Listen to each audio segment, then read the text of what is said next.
Assalamualaikum warahmatullahi wabarakatuh. Waalaikumsalam. Alhamdulillah, salatu wassalamu ala rasulillah wa ala alihi wa ashabihi wa mawalah. Ashhadu an la ilaha illallah wahdahu la syarika lah. Wa ashhadu anna muhammadan abduhu wa rasuluh. Allahumma salli ala sayyidina Muhammadin wa ala alihi wa ashabihi ajma'in amma ba'du. Alhamdulillah, dengan izin Allah, pagi hari ini kita akan membahas hadis Rasulullah Shallallahu Alaihi Wasallam dalam kitab Al-Arba'in An-Nawawiyah yang nomor ke-8. Kita bacakan bersama-sama. Teman-teman yang sudah dapat materinya bisa cek di handphone masing-masing. An Ibnu Umar radhiyallahu anhuma anna Rasulullah Shallallahu Alaihi Wasallam qala umirtu an uqatilan nasa hatta yashhadu an la ilaha illallah wa anna Muhammadan Rasulullah wa yuqimus salata wa yu'tuz zakah fa idza fa'alu dzalik asamu minni dima'ahum wa amwalahum illa bihaqqil Islam wa hisabuhum 'ala Allah taala. Rawahul Bukhari wa Muslim. Hadis ini diriwayatkan oleh Imam Bukhari dalam kitab Iman dan juga dalam kitab Imam Muslim, Sahih Muslim.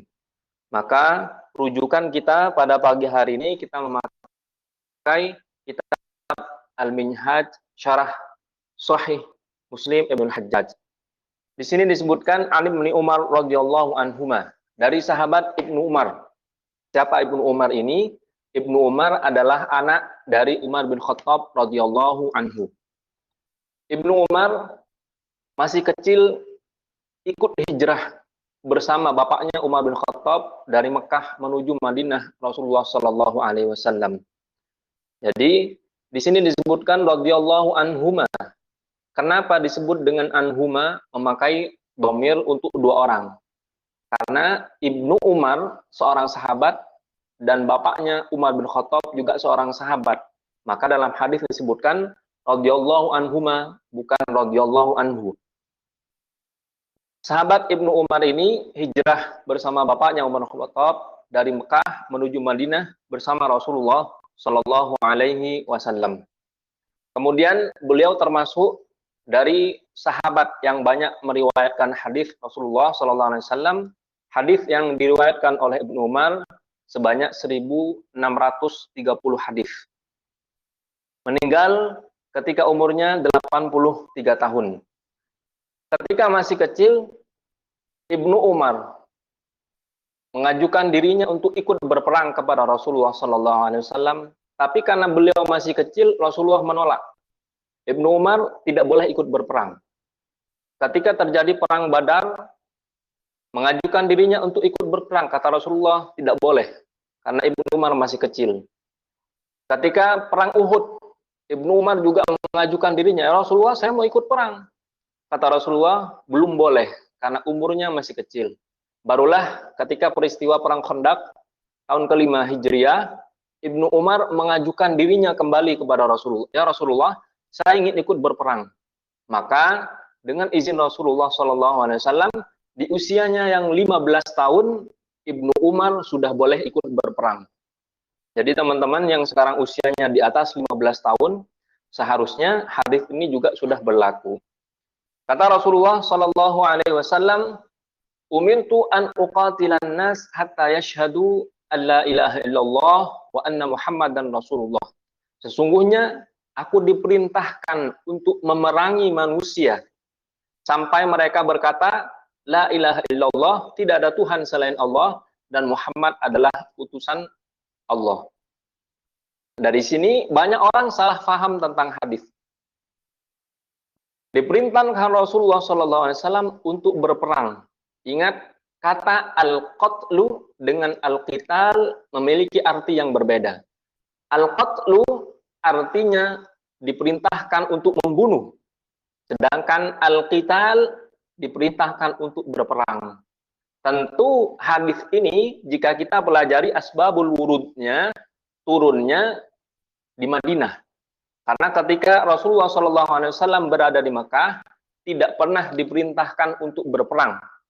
Bahkan banyak sahabat yang mengadu kepada Rasulullah, Miqdad, kemudian Abdurrahman bin Auf, mengadu kepada Rasulullah Shallallahu Alaihi Wasallam, ya Rasulullah, dulu sebelum kami masuk Islam, kami adalah orang-orang yang terpuji, orang-orang yang terhormat di Mekah.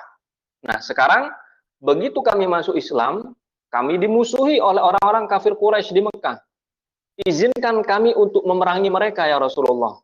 Kata Rasulullah, jangan engkau perangi orang kafir Quraisy, karena belum ada perintah untuk berperang dengan mereka. Nah, maka teman-teman yang ingin mempelajari ayat-ayat Al-Quran, jika ayat Al-Quran itu berbicara tentang perang, tentang jihad, tentang syariat Islam, maka bisa dipastikan bahwa ayat itu turunnya setelah Rasulullah Shallallahu Alaihi Wasallam hijrah. Berarti ayat-ayat yang menyebutkan tentang perang disebut dengan ayat Madaniyah. Karena ayat itu turun setelah Rasulullah Shallallahu Alaihi Wasallam hijrah. Kemudian ada pertanyaan, Ustadz, berapa kali Rasulullah Shallallahu Alaihi Wasallam perang dengan orang kafir Quraisy atau dengan orang-orang selain Quraisy? Ibnu Hajar Al-Asqalani dalam kitabnya Fathul Bari menyebutkan ada perbedaan antara ghazwah dengan sariyah. Dua-duanya memiliki arti yang sama, yaitu perang. Tapi ghazwatul Rasul dengan sariyatul Rasul memiliki arti yang berbeda.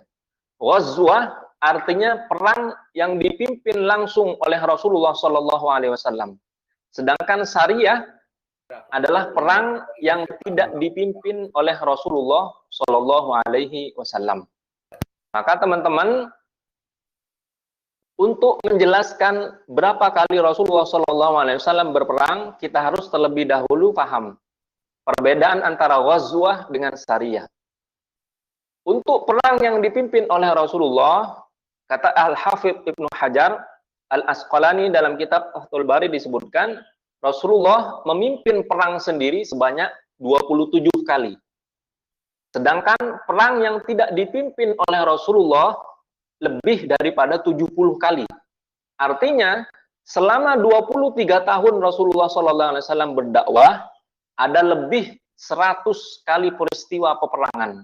Baik yang dipimpin oleh Rasulullah, ataupun yang tidak dipimpin oleh Rasulullah SAW.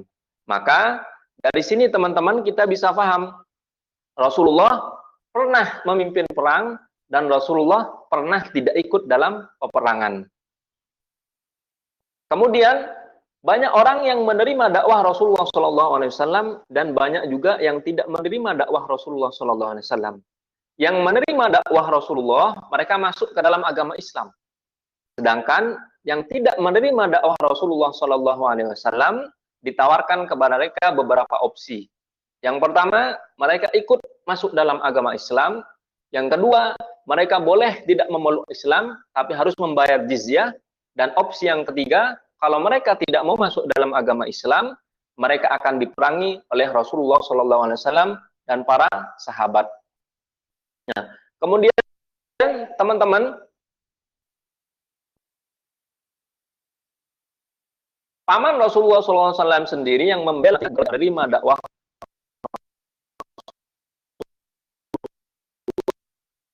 Sallallahu Alaihi Wasallam. Abu Thalib disebut beliau sendiri adalah paman dari Nabi Muhammad.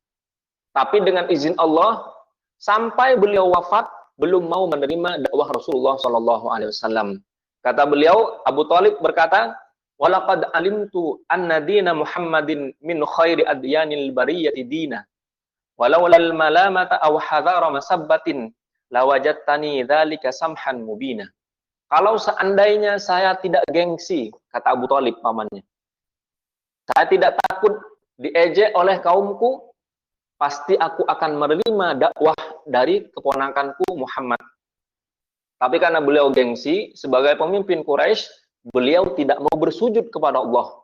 Maka sampai akhir hayatnya, beliau tidak menerima dakwah Rasulullah SAW. Kemudian ada pertanyaan, apakah selama perang, Rasulullah sebagai panglima perang pernah membunuh seseorang di antara kaum musyrikin? Maka kita akan rujuk dalam kitab Fathul Bari karya Imam Ibnu Hajar Al-Asqalani. Beliau berkata, Rasulullah SAW Ini pendapat dari Imam Nawawi dalam kitab Al-Minhaj Syarah Muslim Ibn Al-Hajjaj. Imam Nawawi berkata, Rasulullah Shallallahu Alaihi Wasallam tidak pernah membunuh seseorang di antara kaum musyrikin kecuali satu orang. Jadi selama hidupnya Rasulullah tidak pernah memenggal leher orang musyrik, tidak pernah membunuh orang musyrik kecuali satu orang yang bernama Ubay bin Khalaf. Ketika di Mekah, Ubay bin Khalaf ini pernah berkata kepada Rasulullah Shallallahu Alaihi Wasallam. Nah, kejadian ini pada perang Badar. Kata kejadian ini ketika perang Uhud di Madinah. Ubay bin Khalaf ini berkata, kalau nanti saya bertemu dengan Muhammad, pasti saya akan bunuh dia. Nah, kemudian berita ini disampaikan kepada Rasulullah SAW. Ya Rasulullah, Ubay bin Khalaf bilang begini, nanti kalau saya ketemu Muhammad, pasti saya akan bunuh. Kemudian kata Rasulullah SAW, Wallahi, ana demi Allah, saya yang akan membunuhnya. Ini janji dari Rasulullah SAW. Maka setelah peristiwa itu, bertemulah Rasulullah SAW dalam perang Uhud. Di perang Uhud ini, Rasulullah melihat Ubay bin Khalaf. Kemudian Rasulullah SAW mengambil sebuah tombak dari sahabat yang bernama Al-Harith ibn Shammah. Kemudian tombak itu dilemparkan dan kena ke dada dari Ubay bin Khalaf. Maka setelah kejadian itu, Ubay bin Khalaf terluka.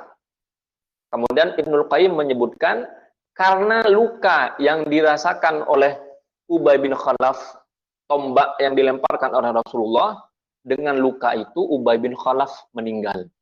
Maka disebutkan Rasulullah pernah membunuh seseorang, yaitu dengan tombak, dari kalangan musyrikin yang bernama Ubay bin Khalaf. Selain itu, tidak pernah Rasulullah SAW membunuh seseorang, baik dari kalangan musyrikin atau dari kalangan al-munafiqin.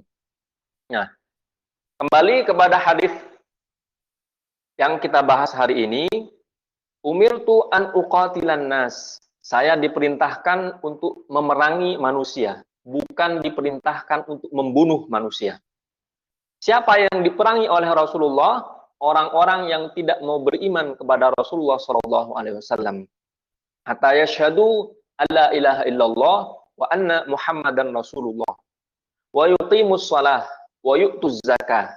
Yang diperangi orang yang tidak mau melaksanakan sholat 5 waktu dan orang yang tidak mau menunaikan zakat. Maka dalam hadis lain disebutkan, wallahi la uqatilanna man farraqa bainas salati waz zakah. Demi Allah, kata Rasulullah, saya akan perangi orang yang membedakan antara kewajiban sholat dengan kewajiban membayar zakat. Artinya, ketika orang menerima Islam, mengakui Allah sebagai Tuhan, Rasulullah sebagai utusan, maka dia wajib untuk melaksanakan sholat 5 waktu dan wajib menunaikan zakat. Fa'idha fa'adu dzalik asamu minni dima'ahum wa amwalahum. Kalau mereka terima ajaran Islam ini, kemudian mereka menjalankan perintah sholat, menunaikan zakat, asamu minni dima'ahum wa amwalahum. Maka mereka aman. Harta mereka aman dan mereka tidak akan diperangi oleh Rasulullah SAW. Illa bihaqqil Islam, kecuali dengan hak Islam. Artinya syarat-syarat yang diperbolehkan oleh Islam untuk memerangi seseorang. Wa hisabuhum 'alallah, adapun urusannya dikembalikan kepada Allah Subhanahu wa taala. Nah, teman-teman, dari hadis ini bisa kita ambil pelajaran bahwa ketika kita ingin berdakwah kepada orang lain, pertama yang harus kita perbaiki adalah niat kita dulu. Di sini disebutkan uqatilan nas hatta yashhadu, diperintahkan untuk memerangi annas. Annas di sini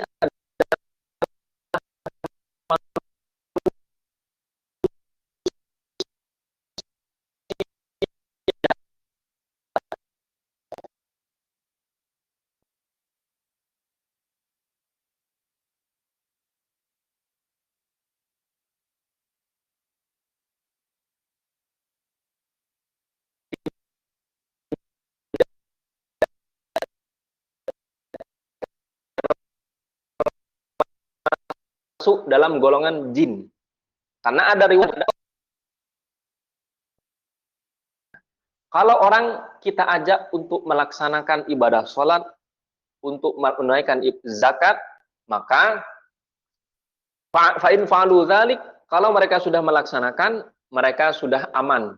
Artinya aman di sini, aman darahnya dan aman hartanya. Tidak boleh kita perangi orang-orang yang menunaikan ibadah sholat dan orang-orang sudah menunaikan zakat.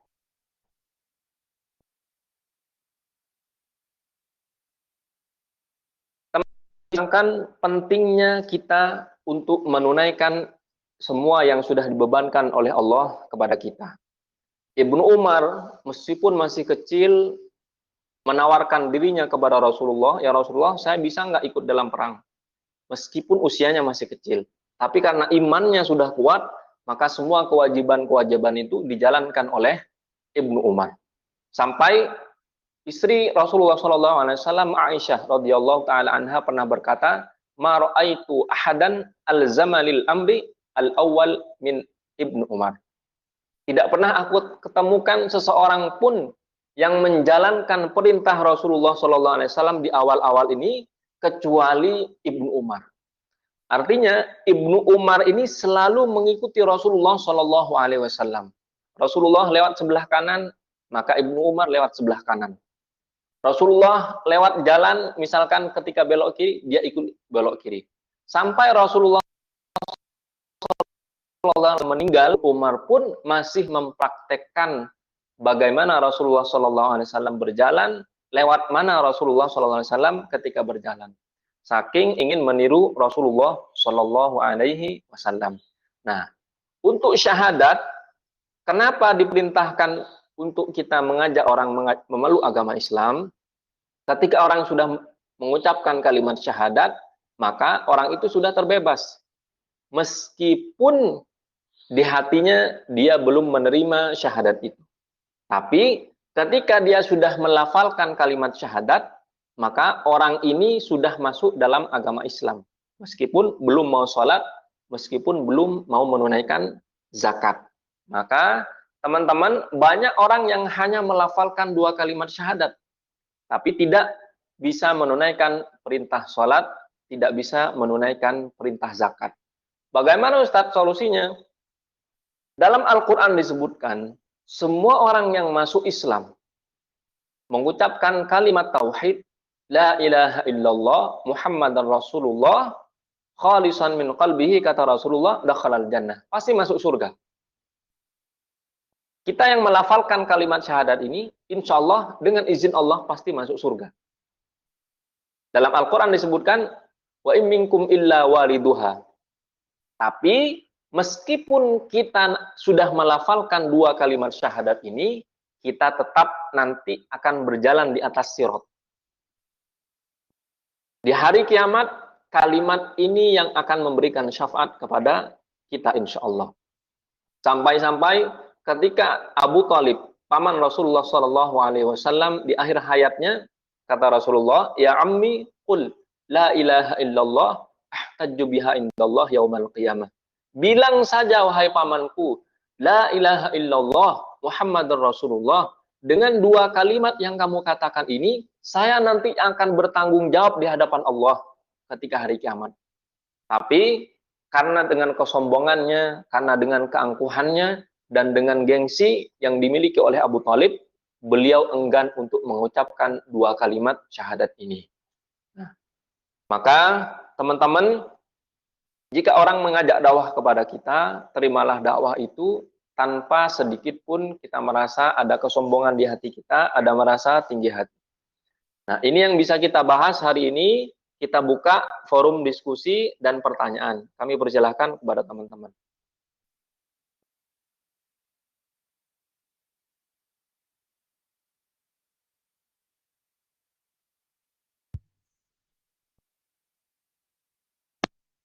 Assalamualaikum. Assalamualaikum. Ustaz. Silakan Pak Heri. Iya. Terima kasih Ustaz. Ustaz. Wah, menarik sekali itu kalau membahas perang itu, Ustaz. Ini saya hubungkan yang tadi Ustadz membahas tentang perang Uhud, yakni Rasulullah yang diancam mau dibunuh oleh Ubay bin Khalaf. Kemudian saya Kurang jelas suaranya, Pak Heri. Halo, halo, Ya, halo, ya, ya Ustadz, udah jelas Ustadz. ya. Ya, setelah saya menghubungkan Ustadz tadi menceritakan tentang perang Uhud, yang mana Rasulullah diancam oleh Ubay bin Khalaf akan dibunuh, sehingga akhirnya satu-satunya Rasulullah membunuh orang musyrik, yakni Ubay bin Khalaf. Ternyata saya buka hadis Bukhari nomor 1805, itu Rasulullah waktu itu diapit oleh dua malaikat, yakni malaikat Jibril dan malaikat Mikail. Dan sahabat di situ kalau saya bacakan itunya, hadisnya di sini adalah hadis Sa'ad radhiyallahu an, katanya, aku pernah melihat di sebelah kanan dan kiri Rasulullah sallallahu alaihi wasallam terdapat dua orang lelaki yang berpakaian warna putih semasa peperangan Uhud. Sebelum dan sesudahnya aku tidak pernah melihat mereka, yaitu malaikat Jibril dan malaikat Mikail. Jadi dalam penjelasannya, Nabi Muhammad adalah manusia pilihan Allah yang selalu dilindungi oleh Allah Subhanahu wa taala. Salah satu upaya perlindungan yang dilakukan oleh Allah kepada Nabi Shallallahu alaihi wasallam adalah pada waktu perang Uhud. Rasulullah diapit sebelah kanan dan kirinya oleh malaikat Jibril dan malaikat Mikail. Masya Allah. Jadi seperti itu Ustaz ya. Kaitannya sama hadis yang saya begitu lihat hadisnya itu. Hubungannya Ustaz. Terima kasih Ustaz. Sama-sama. Waalaikumsalam warahmatullahi wabarakatuh. Nah, banyak riwayat yang menyebutkan bahwa Rasulullah Shallallahu Alaihi Wasallam dalam perang Uhud memang dibantu dan peperangan lain dibantu oleh para malaikat. Dalam perang Badar contohnya. Perang Badar kaum muslim menang. Dalam perang Uhud kaum muslimin kalah. Karena para pemanah yang ada di orang yang di atas Jabal Uhud itu tidak mau menuruti perintah dari Rasulullah Shallallahu Alaihi Wasallam. Dalam perang Badar disebutkan banyak orang yang terbunuh dengan cara yang tidak seperti biasanya. Contoh, ketika dilihat orang musyrikin yang meninggal di perang Badar, disebutkan di situ ada orang yang terbunuh dengan pedang, tapi pedangnya ada bekas pedang itu yang panas seperti kena bara api. Artinya tebasan pedang itu tidak seperti biasanya. Jadi begitu ditebas pedangnya, kemudian muncullah bekas pedang yang panas. Nah, pedang yang panas ini seperti orang terbakar ini disebutkan oleh para ulama, inilah orang-orang yang terbunuh oleh malaikat. Jadi dibantu oleh malaikat ketika dalam peperangan. Maka teman-teman, ada prajurit-prajurit Allah dari kalangan malaikat yang diperbantukan oleh Allah untuk menolong Rasulullah Shallallahu Alaihi Wasallam. Begitu, Pak. Terima kasih, Ustaz. Sama-sama. Assalamualaikum, Ustadz. Ini ada beberapa pertanyaan dari chat ya. Dari Pak Bahrudin. Di situasi seperti apa Nabi Muhammad SAW menyatakan perang, dan bagaimana hubungannya perang dengan Islam adalah agama rahmatan lil alamin. Begitu Ustaz. Baik. Dalam situasi apa Rasulullah SAW diizinkan untuk perang? Perintah perang tidak pernah turun di Madinah. Perintah perang tidak pernah turun di Mekah. Tadi kita sudah bahas bahwa para sahabat Miqdad dan Abdurrahman bin Auf pernah mengadu kepada Rasulullah SAW, ya Rasulullah, dulu ketika kami belum memeluk agama Islam, kami orang yang mulia, orang kaya kami di Mekah. Tapi begitu kami memeluk agama Islam, kami menjadi orang yang hina karena dimusuhi oleh orang kafir Quraisy di Mekah. Maka Ketika para sahabat sudah merasakan memiliki kekuatan, memiliki kemampuan untuk berperang, di Madinahlah turun perintah perang. Itu pun awal-awal perintah perang tidak boleh dimulai kecuali kaum muslimin sendiri yang akan diserang. Jadi yang pertama menyerang orang kafir. Orang kafir ketika para sahabat dan Rasulullah hijrah dari Mekah ke Madinah, orang kafir Quraisy ini, para musyrikin Quraisy tidak menerima keadaan Rasulullah SAW untuk menyebarkan dakwahnya di Madinah. Maka disusullah dari Mekah ke Madinah, atau bertemu di luar Madinah seperti perang Badar misalkan. Orang kafir Quraisy dari Mekah, kaum muslimin pergi juga ke Badar. Kemudian perang Uhud, kaum muslimin dari Madinah ada di perang Uhud. Kemudian orang kafir Quraisy berangkat dari Mekah untuk menyerang kaum muslimin yang berada di Madinah. Atau perang Khandaq, orang kafir Quraisy dari Mekah menyerang Madinah. Jadi untuk awal-awal perang itu kita melawan karena dizolimi. Dalam Al-Quran disebutkan udzina lilladzina qatalu bi annahum zulimu wa innallaha ala nasrihim laqadir. Diizinkan kepada engkau wahai Muhammad untuk berperang karena kamu dizolimi. Jadi kaum muslimin ini tidak menyerang duluan di awal-awal masa hijrah. Tapi kaum muslimin menahan. Mereka diserang, mereka bertahan. Mereka diperangi, mereka baru membalas untuk memerangi. Karena mereka dizolimi. Dalam situasi itu diperbolehkan untuk melawan. Sebelumnya ketika di Mekah, para sahabat juga mengajukan perang. Tapi kata Rasulullah, jangan dulu. Pak ini lam umir. Karena belum ada perintah untuk berperang dengan orang kafir Quraisy. Nah, dalam situasi diperangi, dizolimi, kaum muslimin diperbolehkan melawan untuk berperang di Madinah. Di Mekah tidak pernah ada kisah peperangan. Kemudian bagaimana korelasinya hubungan antara hadis-hadis yang menyebutkan bahwa Rasulullah diutus sebagai rahmatan lil alamin. Nah, ini banyak kaum orientalis dari barat menyerang Islam dengan cara ini. Kata mereka, Islam kan rahmatan lil alamin. Kenapa ditemukan banyak peperangan dalam Islam? Bahkan kata Al-Hafidz Ibnu Hajar dalam kitab Fathul Bari, lebih dari 100 kisah peperangan Rasulullah SAW, baik dalam ghazwahnya atau sariyahnya, lebih 100. Bagaimana mungkin bisa disebut rahmatan lil alamin kalau kerjanya perang terus? Nah, pertama, perang itu tidak terjadi kecuali kaum musyrikin menyerang kaum muslimin duluan. Ini di awal-awal hijrah. Yang kedua, setelah kaum muslimin kuat di Madinah, barulah ada perintah perang kepada orang-orang yang tidak mau diajak masuk ke dalam agama Islam. Peraturan dalam Islam, kita tidak boleh menyerang langsung, tidak boleh langsung membunuh orang, tidak boleh. Ketika Islam akan berdakwah kepada suatu kaum, ditawarkan 3 perkara.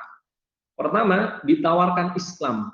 Kalau mereka memeluk agama Islam, mereka selamat. Yang pertama. Yang kedua, ditawarkan mereka bayar jizyah, bayar upeti. Katakanlah 1 dinar setiap tahun untuk 1 orang. Maka meskipun mereka tidak memeluk agama Islam, mereka harus bayar jizyah. Yang ketiga, ketika mereka menolak, barulah mereka diperangi. Karena apa? Yang diperangi bukan orangnya, tapi yang kita perangi adalah kekufurannya, kesyirikannya kepada Allah Subhanahu wa taala. Maka di sini disebutkan Islam tetap agama rahmat. Karena begitu dakwah tidak langsung perang. Yang ditawarkan adalah perdamaian dulu. Sesuai dengan namanya Al-Islam, agama keselamatan, agama kedamaian. Ditawarkan keselamatan, ditawarkan kedamaian. Kalau mereka menolak, barulah ditawarkan untuk membayar upeti. Kalau mereka masih menolak, barulah diperangi. Nah, ini yang ada dalam syariat Islam, bahwa Islam itu tetap menjadi rahmatan lil alamin. Terima kasih.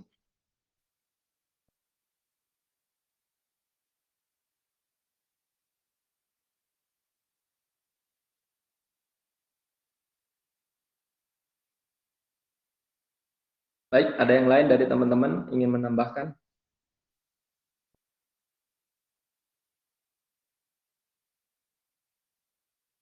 Assalamualaikum, Ustaz.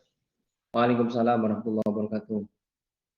Eh, saya mau bertanya begini, Ustaz, mengenai kewajiban perang ini kan zaman Rasul dahulu ini berlaku untuk semua umat Muslim. Nah, urgensinya untuk saat ini, sementara kita mengetahui bersama bahwa di belahan bumi yang lainnya umat Muslim saat ini bisa dibilang sedang terzolimi atau bisa dibilang perang. Contoh seperti di Palestina, Syria, dan lain-lain. Nah, menyikapi perintah perang yang diinikan oleh Rasulullah, apakah perlakuan perintah ini berbeda untuk yang zaman dahulu dengan zaman kita, Ustaz? Bagaimana urgensinya? Terima kasih, Ustaz.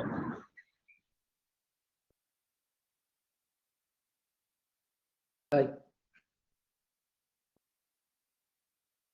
Perintah perang ini tidak bisa dilaksanakan secara individu. Misal, ada orang dizolimi di kampung sebelah. Kemudian kita ingin memerangi mereka, memerangi kampung, maka tidak boleh. Perintah perang ini hanya bisa dijalankan oleh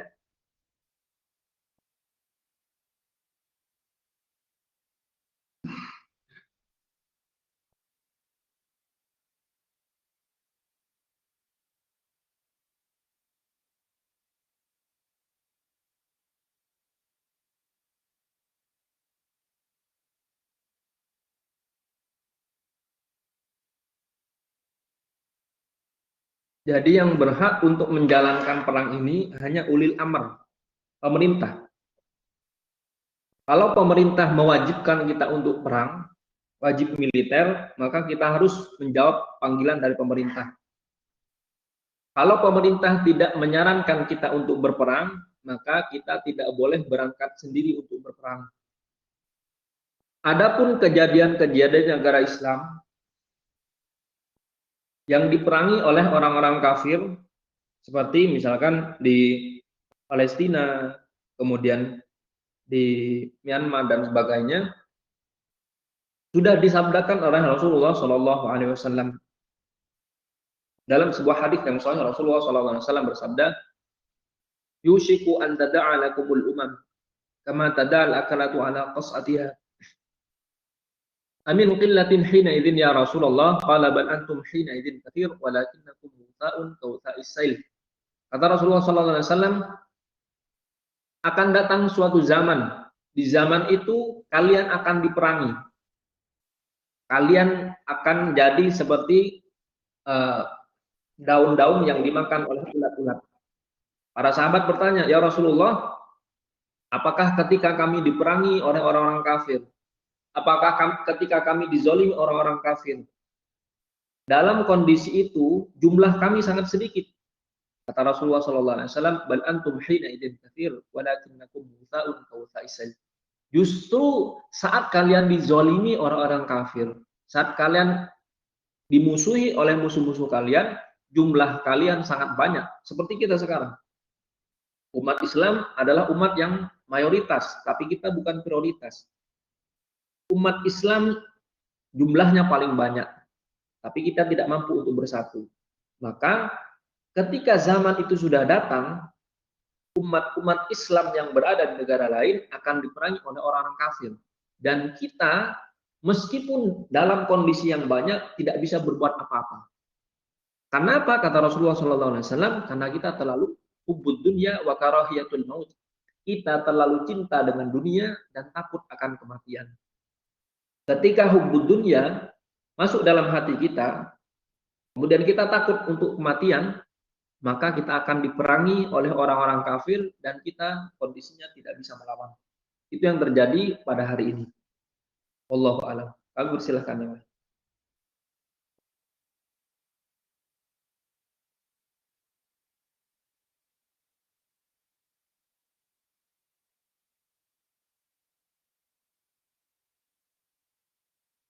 Pak Eko masuk, Pak Eko.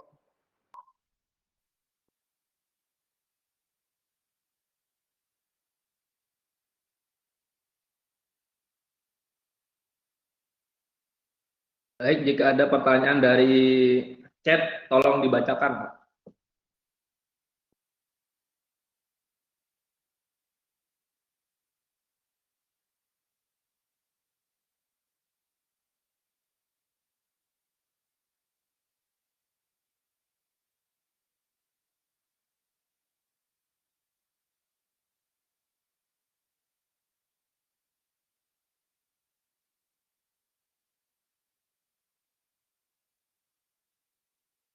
Ustaz, sambil nunggu yang lain bertanya, saya bertanya duluan. Boleh.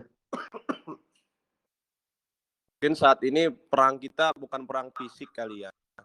Perang lihat syahwat, ngelihat godaan dunia, itu mungkin lebih mengancam kali ya dibandingin perang fisik nih, Ustaz. Bagaimana menurut antum, Ustaz? Betul. Dulu perang itu perang fisik, tidak ada perang pemikiran. Nah, sekarang karena perang fisik sudah tidak ada, hampir tidak ada, maka perang pemikiran menjadi perang yang lebih besar. Karena apa? Ketika menyerang dengan fisik, orang sedunia ini punya peraturan masing-masing tiap negara. Maka terbentur dengan peraturan itu lewat PBB dan sebagainya, maka kita tidak bisa memerangi negara lain. Adapun perang pemikiran, ghazwul fikri, terus dilakukan oleh orang kafir, orang talis, untuk menghancurkan agama Islam. Kata Allah dalam Al-Quran, walan tarudhu ankal yahudu walan nasara hatta tattabi'a millatahum. Tidak akan rela orang-orang kafir, orang-orang Yahudi, orang-orang Nasrani terhadap agama Islam ini sampai umat Islam mengikuti agama mereka. Artinya apa? Mereka terus menyerang agama Islam. Seperti apa Ustaz cara menyerangnya? Fisik tentu tidak bisa. Secara kuantitas kita jauh lebih banyak. Kita adalah umat yang mayoritas. Tapi meskipun kita mayoritas, mereka menyerang kita lewat pemikiran-pemikiran. Mereka menyerang kita lewat fashion, dijadikan kita tidak mau berbusana seperti orang muslim. Dirusak agama kita. Secara head to head tentu peperangan ini tidak akan terjadi. Karena jumlah mereka, orang-orang kafir yang hidup di dunia saat ini, jauh lebih sedikit daripada jumlah orang muslim. Karena mereka sudah paham, jumlah mereka sangat sedikit, dan tidak mungkin untuk berperang secara langsung, maka mereka menyerang umat Islam ini dengan pemikiran-pemikiran. Dirusak agama kita dengan pemikiran-pemikiran mereka. Maka teman-teman harus lebih hati-hati. Terkadang suatu permasalahan yang ada dalam agama Islam itu sebenarnya masalahnya kecil. Masalah perbedaan dalam mazhab, masalah perbedaan dalam tata cara ibadah. Sebenarnya perbedaan itu sudah terjadi dahulu. Sebelum kita lahir, bahkan ketika para sahabat masih hidup, sudah ada perbedaan itu. Kenapa ketika dulu orang berbeda, mereka bisa menerima perbedaan itu dan tidak jadi peperangan? Dan yang sekarang terjadi, peperangan itu secara pemikiran justru terjadi di kalangan kaum muslimin. Karena ada oknum, ada pihak-pihak tertentu yang sengaja membentur-benturkan agama Islam ini dari dalam. Contoh, mazhab Hambali dibenturkan dengan mazhab Syafi'i. Organisasi ini dibenturkan dengan organisasi itu. Tujuannya apa? Tujuannya untuk memecah belah kaum muslimin.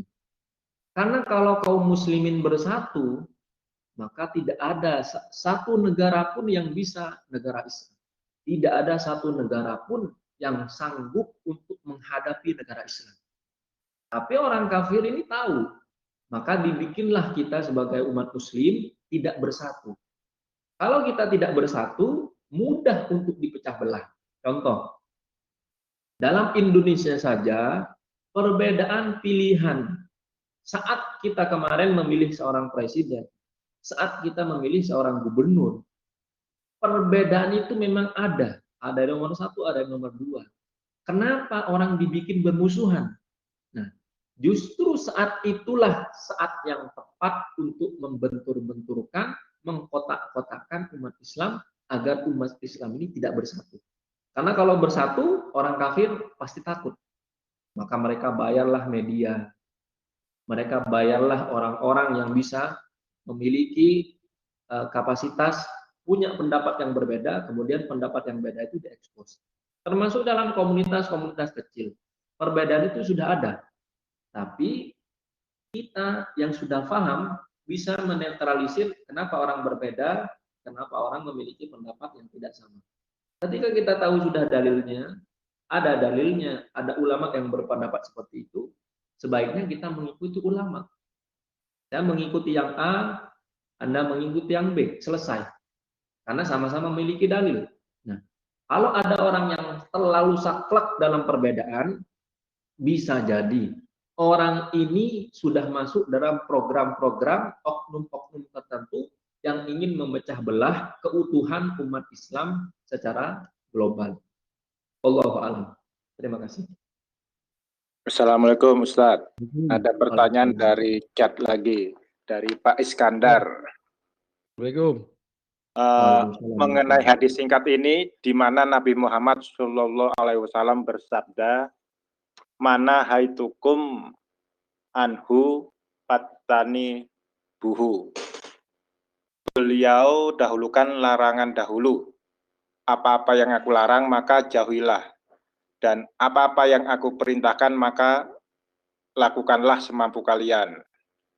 Beliau membedakan antara larangan dengan perintah. Untuk larangan, beliau memerintahkan kita untuk menjauhinya secara mutlak. Sedangkan untuk perintah, beliau memerintahkan kita untuk melakukan perintah tersebut semampu kita. Kenapa demikian ya Ustadz? Dari Pak Iskandar. Baik, terima kasih Pak Iskandar. Hadisnya memang sangat singkat. Mana haitukum anhu fajtanibuhu. Apa yang sudah saya larang, kata Rasulullah, maka tinggalkan. Kenapa larangan itu harus total? Karena ketika kita ingin menjalankan larangan, kita misal nih, mohon maaf, seorang laki-laki dan seorang perempuan dilarang untuk melakukan perzinahan. Berarti perzinahan itu belum ada. Kalau perzinahan itu ada di luar rumah, maka kita tinggalkan perzinahan itu dengan tidak mengerjakan apa-apa. Perzinahan itu tidak akan terjadi. Maka harus ditinggalkan. Larangan minum khamr misalkan. Kita bisa tinggalkan 100%. Karena untuk meminum khamr, kita harus beli khamr terlebih dahulu, mengeluarkan uang kita, baru kita minum khamr. Transaksi riba. Tidak terjadi begitu saja. Ketika seseorang ingin mengerjakan suatu larangan, maka kita harus membuat pengajuan terlebih dahulu. Ada agunannya, ketemu dengan orangnya, barulah terjadi transaksi riba. Itulah kenapa larangan harus total kita tinggalkan. Karena untuk mengerjakan larangan butuh energi yang lebih besar. Nah, adapun untuk mengerjakan perintah diberikan keringanan oleh Allah Subhanahu wa taala sesuai dengan kemampuannya. Perintah sholat misalkan. Orang yang tidak mampu sholat berjamaah di masjid karena ada halangan baik dalam safar ataupun dalam sakit, diperbolehkan untuk sholat semampunya. Sholat di rumah boleh, sholat di kantor boleh, sholat dalam rest area boleh. Maka perintah itu dijalankan semampunya. Perintah misalkan untuk sholat sunnah tahajud di malam hari, kita mampunya 2 rakaat, kita jalankan 2 rakaat. Kita mampunya 4 rakaat, jalankan 4 rakaat. Yang mampu 8 rakaat, 12 rakaat, kerjakan semampunya. Tapi untuk larangan tidak boleh semampunya. Kalau larangan harus total kita kerjakan. Maka jika ada larangan dan perintah dua-duanya bersamaan, yang harus dikerjakan terlebih dahulu adalah meninggalkan larangan baru menjalankan perintah. Wallahu a'lam bishawab. Silakan Pak Bambang. Assalamualaikum, Ustadz. Waalaikumsalam warahmatullahi wabarakatuh. Udah kangen nih, Tat. Alhamdulillah. Ya, Sehat. Alhamdulillah, Pak. dikatakan bahwa sesungguhnya Muslim itu satu tubuh.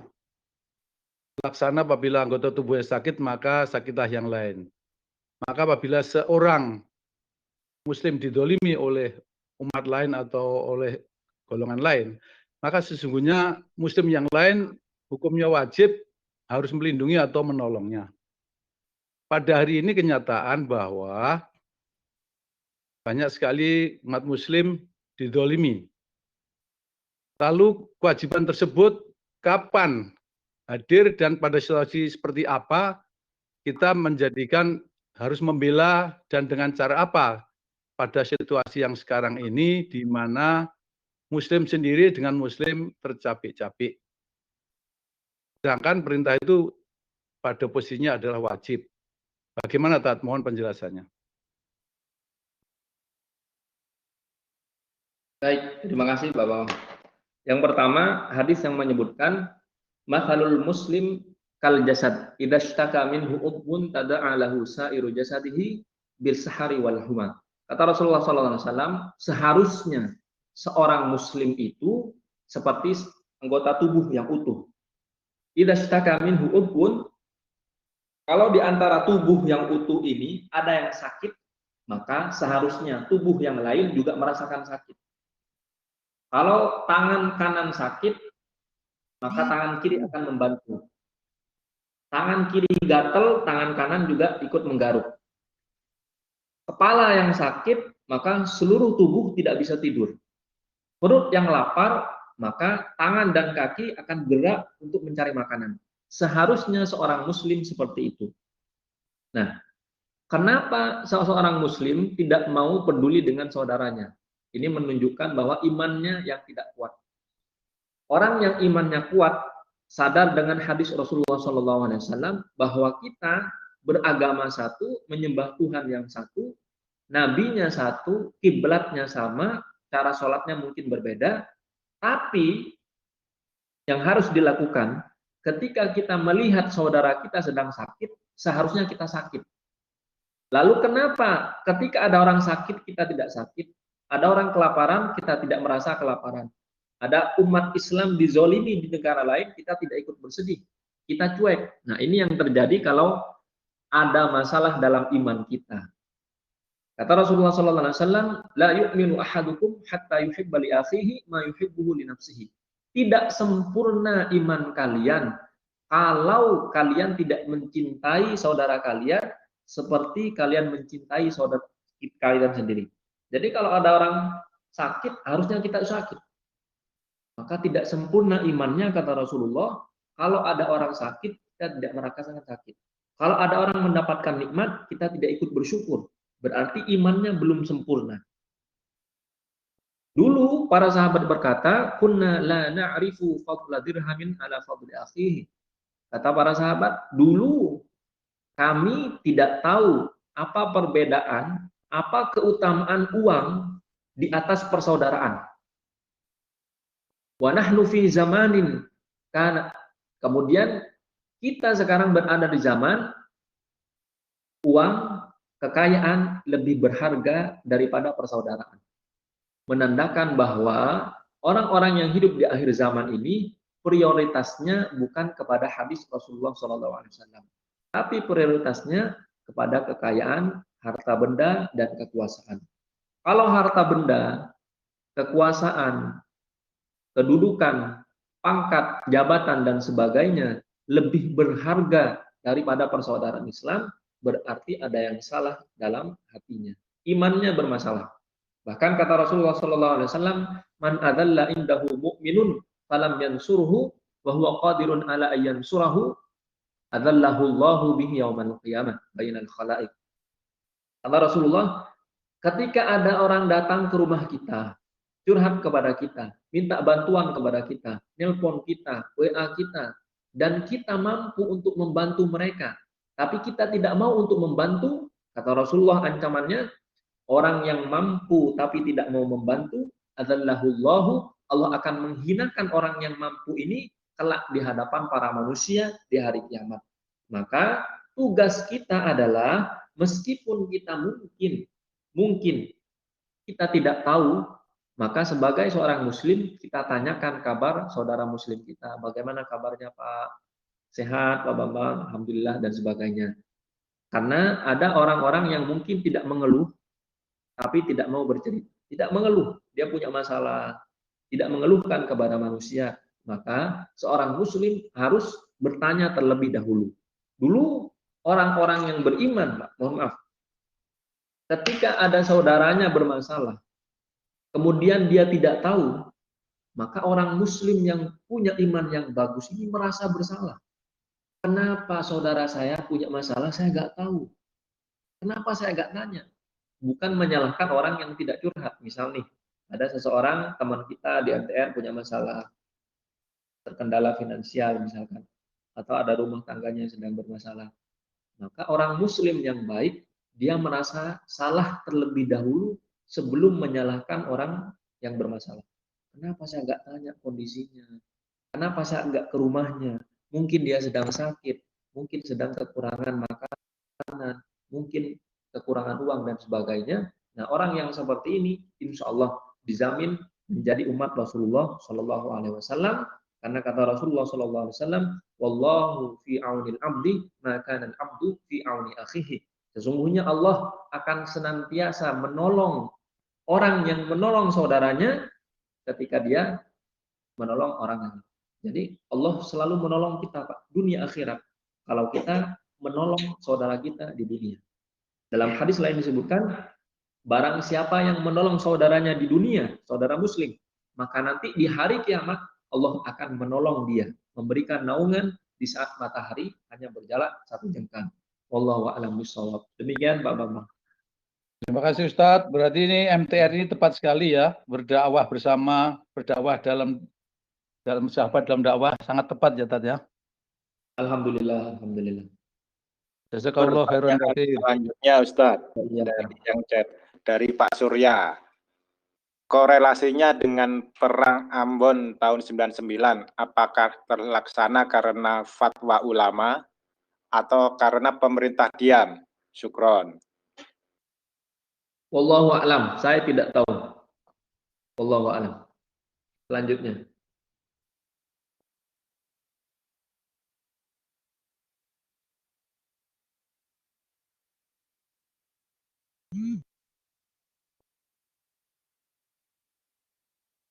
Baik, kami persilahkan yang lain. Pak Eko. Silakan yang ingin mengajukan pertanyaan via chat boleh, langsung dengan Ustadz boleh.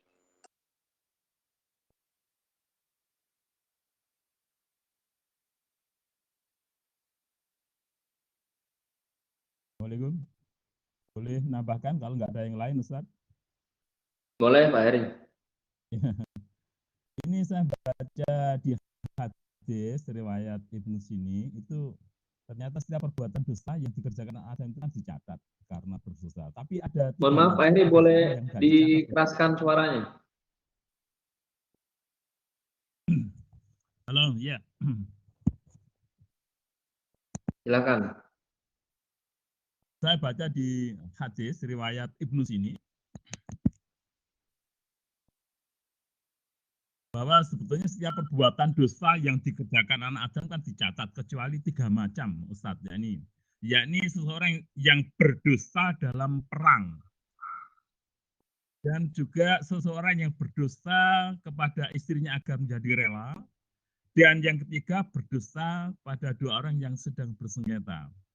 Lah dosa ini kan nggak termasuk di dalam berdosa, tidak berdosa. Ini maksudnya untuk yang dosa dalam keadaan perang dan juga dosa kepada istri nggak rela dan bersengketa itu gimana itu penjelasannya, Ustaz? Baik. Terima kasih. Sama-sama, Pak Heri. Ini insya Allah menjadi pertanyaan terakhir karena sudah 1 jam kita melaksanakan kajian. Penutup pertanyaan ini dari Pak Heri, dusta atau berbohong dalam 3 kondisi yang dibolehkan. Pertama, dalam kondisi perang. Yang kedua, kondisi ketika kita ingin menyenangkan hati seorang istri. Yang kedua, berdusta ketika ada 2 orang yang bersengketa. Pertama kata Rasulullah SAW, al-harbu al-khud'ah. Sesungguhnya perang itu adalah semua tentang tipu daya.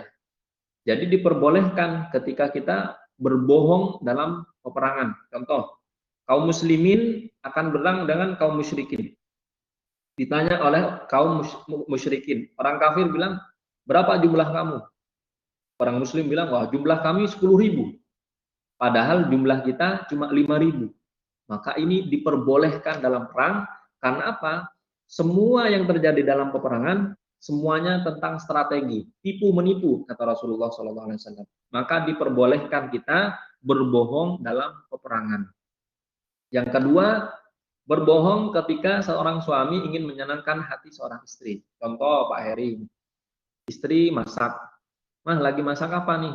Lagi masak sayur jengkol, katakanlah begitu. Nah, tiba-tiba yang dimasak ini gak enak Pak Heri.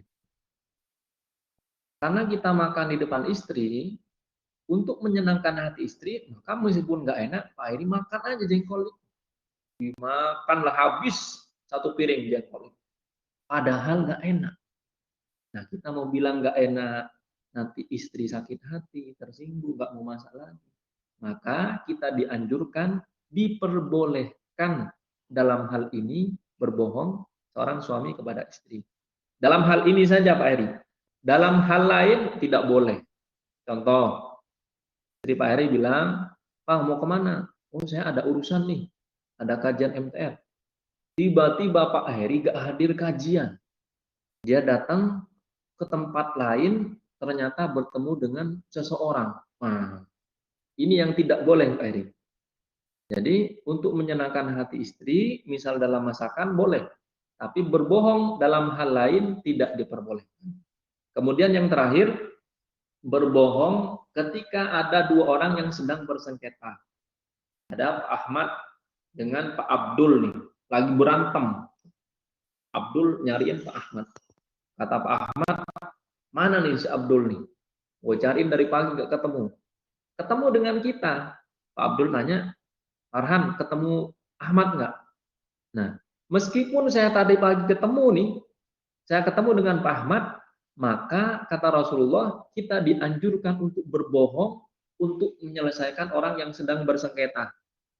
Bilang ke Pak Abdul, mohon maaf Pak Abdul, saya nggak ketemu sama Pak Ahmad. Maka ini diperbolehkan. Atau misalkan dua orang bersengketa datang kepada kita. Tanya, Farhan, gimana menurut kamu si Abdul ini? Maka meskipun Abdul ini orang yang tidak baik, kita harus mengatakan kepada Pak Ahmad tadi, bilang, Pak Abdul ini Pak sebenarnya tidak benci ke Pak Ahmad. Mungkin Pak Ahmad hanya salah paham. Maka perubahan akan terjadi kepada Pak Abdul. Oh iya ya, mungkin Pak Ahmad gak benci sama saya. Mungkin hanya salah paham. Nah kemudian begitu datang Pak Ahmad nanya kepada kita, Farhan, menurut kamu Abdul gimana orangnya? Kayaknya nyebelin banget. Maka kita boleh katakan keadaan yang tidak sesuai dengan faktanya. Boleh berbohong. Untuk menyelesaikan sengketa ini, boleh kita berbohong. Sebenarnya Pak Ahmad itu orangnya baik. Mungkin Pak Abdul hanya salah paham. Nah, ketika kita jelaskan seperti ini, dua orang yang tadinya bertikai, saling bermusuhan, sudah mau berantem, maka karena kebohongan kita, orang ini bisa saja berdamai. Maka diperbolehkan dalam agama. Nah, termasuk dalam suami istri. Suami istri misalkan ada seorang suami datang kepada kita, ada seorang istri datang kepada kita. Dua-duanya mengadu. Yang suami bilang, wah istri saya nggak baik Ustaz. Sifatnya begini, kelakuannya setiap hari begini, boros dan sebagainya. Kemudian suaminya selesai nih. Istrinya yang datang kepada kita. Ustaz, suami saya begini Ustaz. Sering keluar malam, nggak pernah ngasih belanja dan sebagainya. Maka untuk mendamaikan dua orang ini, kita diperbolehkan untuk mengatakan sesuatu yang tidak sesuai dengan faktanya. Tujuannya apa? Untuk mendamaikan dua orang yang bersengketa. Hadisnya sahih, insya Allah. Nah, baiklah teman-teman, ini yang kita bisa bahas hari ini, hadis yang nomor ke-8. Insya Allah dengan izin Allah, setelah maghrib kita akan bahas hadis yang 9 dan masih tersisa beberapa hadis lagi dalam kitab Al-Arba'in An-Nawawiyah. Semoga Allah memberikan kita kesempatan dan kesehatan sehingga kita bisa mendapatkan ilmu yang lebih banyak dari hadis-hadis Rasulullah SAW, sehingga nanti di hari kiamat kita masuk dalam golongan yang dijamin syafaatnya oleh Rasulullah SAW. Kita tutup dengan doa kafaratul majlis.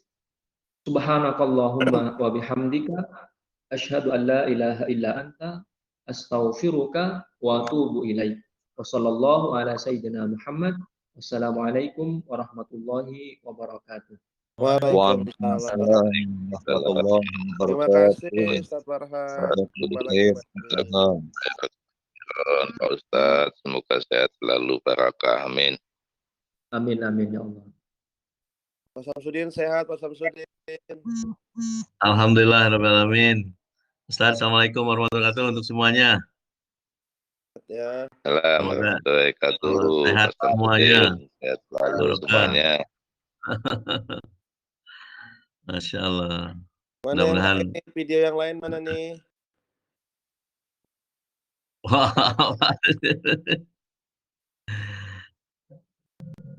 Jenggotnya sampai putih begitu nih, Pak Haji.